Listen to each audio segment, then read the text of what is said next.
Well, hello, everyone. Um, here's a. This is gonna be an interesting episode. This is gonna be. This is something I was thinking about earlier today. But you're just gonna have to wait and see. Before we get into the topic, transitions, and one more transition. Where is it? Where is it? There it is. Hold on. Transition again. Boom. No, nope, not that one. There it is. All right. Now, today we we're going to be talking about something called uh, the Toys to Life, type of video games. And this was kind of inspired by a short I recorded not that long ago. At least for me, I recorded it earlier today, and I don't know when this will get uploaded, but or I'll at least know by the time does get uploaded. But yeah, so we're going to be talking about the Toys to Life series. Um, Again, Toys to Life in video games has kind of existed since the 90s, but it's never really been that big until the 2010s when it kind of got big for a little bit, and then it's kind of petered off to where games are, game developers are only making, one or two every 3 or 4 years maybe, and whatever. Um, but I'm not going to talk about the earlier stuff. One of the most famous Toys to Life is Rob from Super Smash Bros. He was initially a Toys to Life type of thing that interacted with the video game, and you know that was cool. But let me explain what Toys to Life really is in terms of video games. So a Toys to Life video game is a game that uses a real life figure. Here, I have one right here. Like this, a real life toy figure in real life um, to basically interact with the game world. Um, so, this is, if you for those of you who don't know this is a toy of Spyro. Uh, he's had Spyro's had several adventures, um, and he's had there's been several Spyro games. Skylanders just happened to be one of them that he kind of got pulled into because Activision owned his rights at the time. I think they still own his rights, but I'm not completely sure. But so Toys to Life video games used figures like Spyro here to interact with the video game world in some way. Now, games like Skylanders, Lego Dimensions, and Disney Infinity, they used. It was a lot more of the toy coming to life in the video game was a lot more involved, and I'm going to show you how. So, um, for games like Skylanders, and yes, I have some Skylanders equipment that I had as a kid, um, and as an adult, I've just kept it because reasons. But so for games like Skylanders, they use something like this, and all this is think of it like a card reader at a store.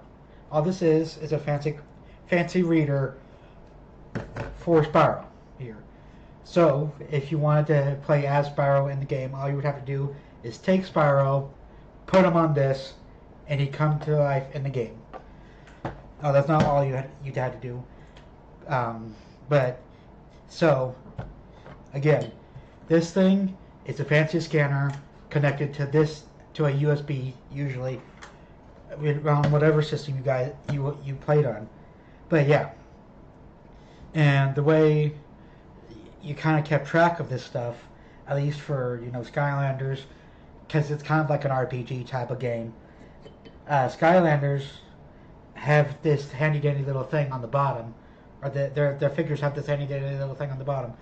So basically, the thing on the bottom would communicate with this, saying, "Hey, I'm using this toy in the game," and then this would take the information from the toy, transmit it to this, which will transmit it to the whatever gaming console you would have.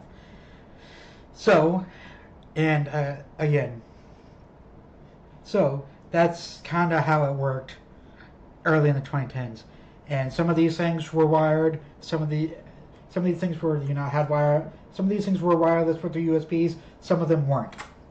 But generally speaking, they happen. That's how it happened.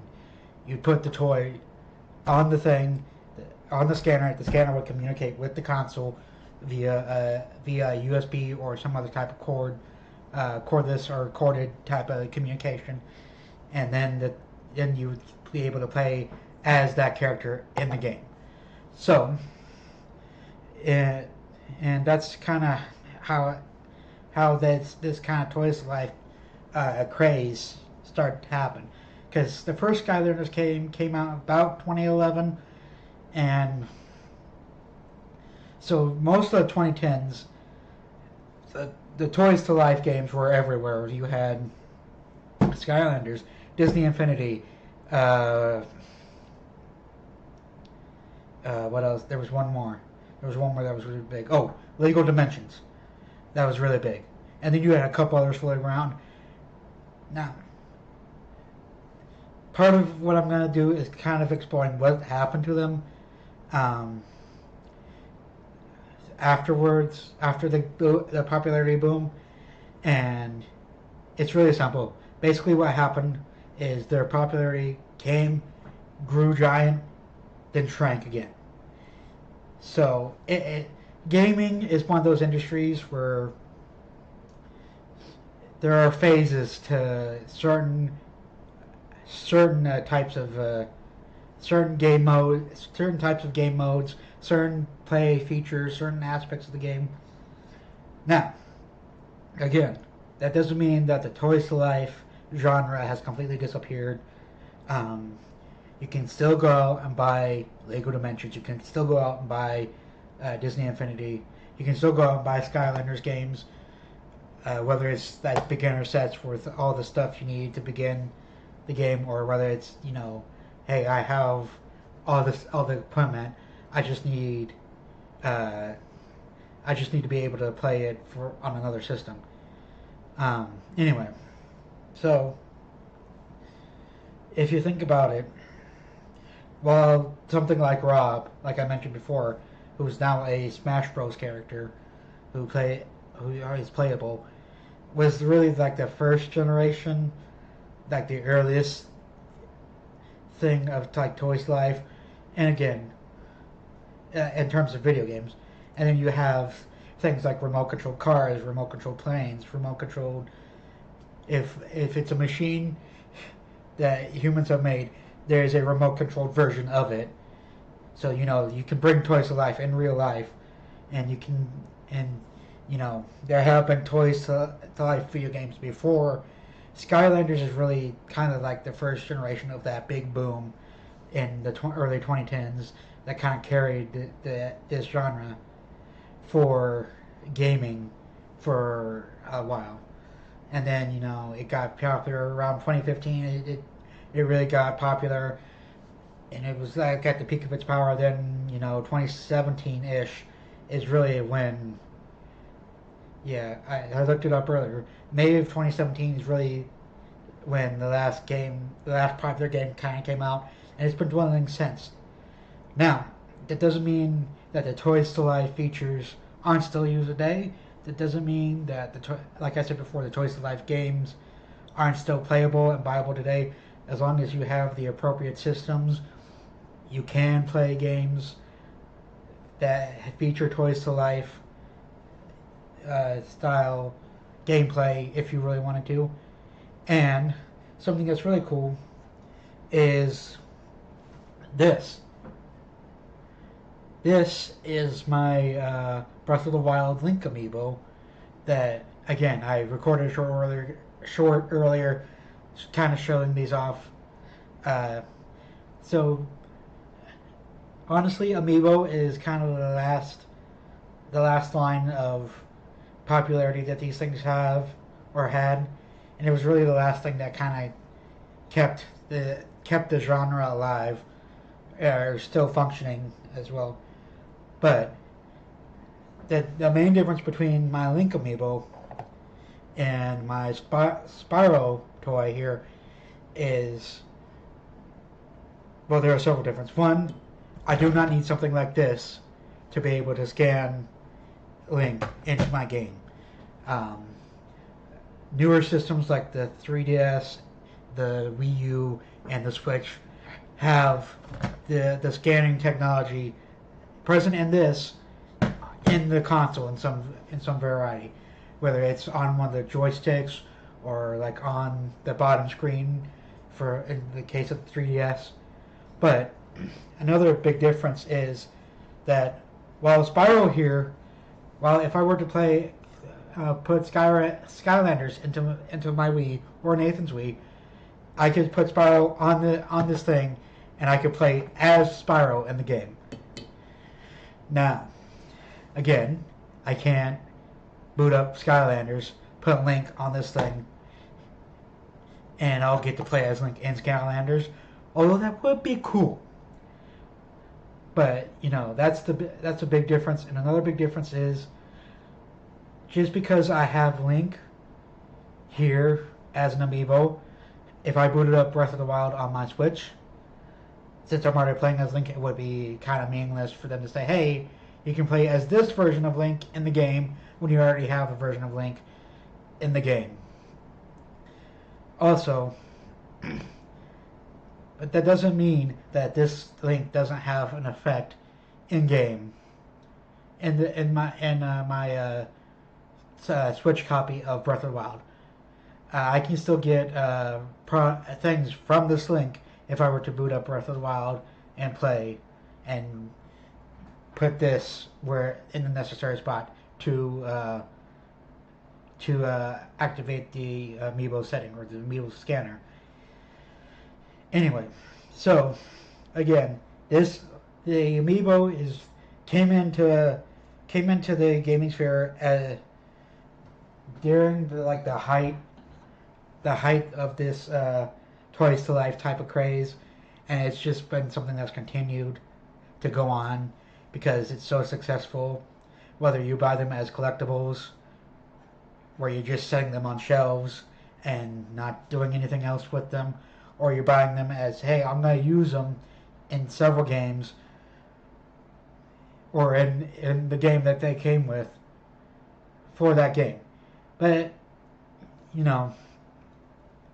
that's kind of a cool thing about Amiibo, is that they're used in several games, not just one, like these ones were. And again, I'm not saying this is just one game. I'm saying this guy can hop across franchises a little bit easier than this guy can, even though this guy has had several successful gaming franchises of his own. Anyway, I think that's all I've got for you this round. But yeah, really, I got a little bit more. Let me look at my research. And again, thank you, Nathan's mom, for giving me a laptop that I can use for this type of thing, and for others, Anyway, so let me pull up my research here. Yeah. Fun fact: Amiibo, this one, started in 2014.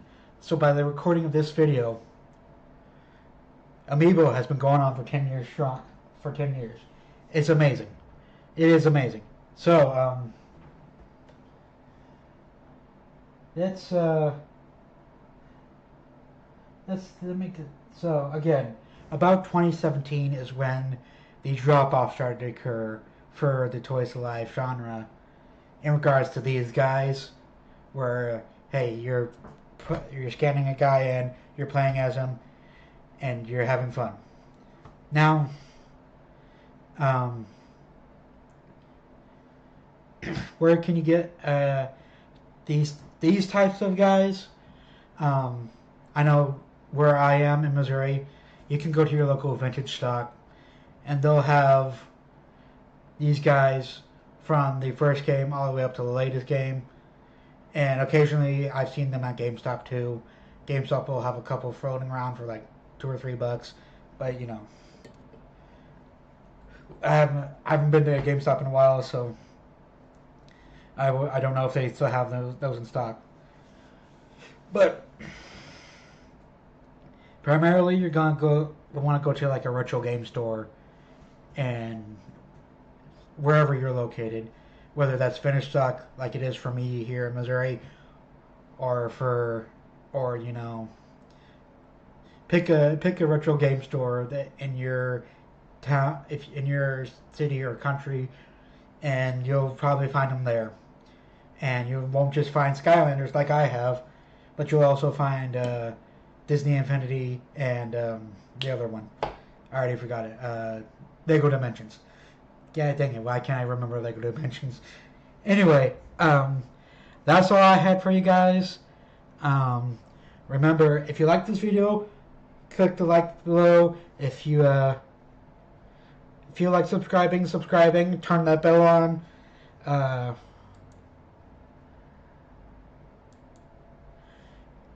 If you feel that too, the Patreon is in the description. Go there. And before I end this, let's have one more transition. Here we go. See you guys later. Have a good day, night, morning, whenever you're watching this.